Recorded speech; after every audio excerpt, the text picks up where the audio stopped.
हाथ में त्रिशूल गरवा, हाथ में त्रिशूल गरवा, सोनवा के हार रूपवा मनवा मोहत बा, रूपवा मनवा मोहत बा।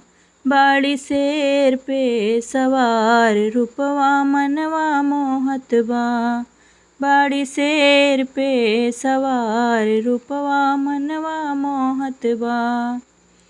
एक हाथ चक्र दूजे सोहे तलवरिया, भगतन के गूंजत बाटे भारी जय करिया।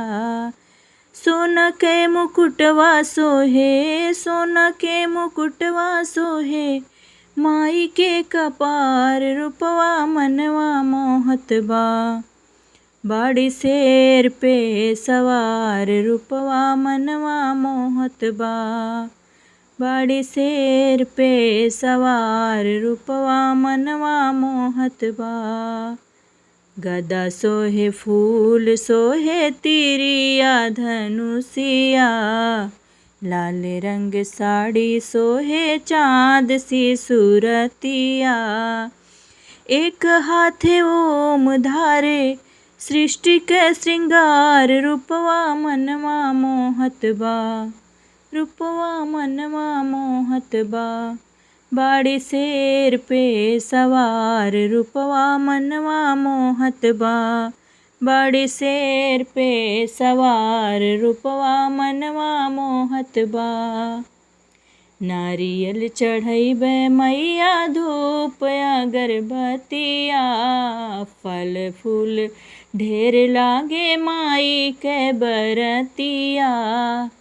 मनवा में लुढ़के मोहे माई के श्रृंगार रूपवा मनवा मोहत बा।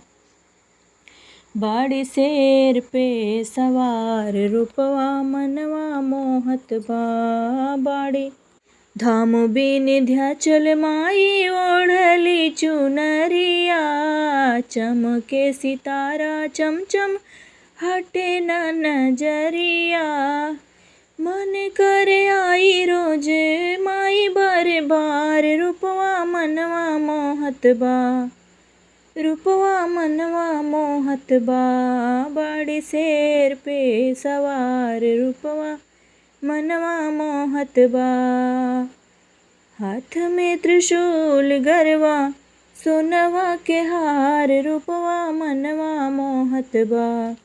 बाड़ी शेर पे सवार रूपवा मनवा मोहत बा।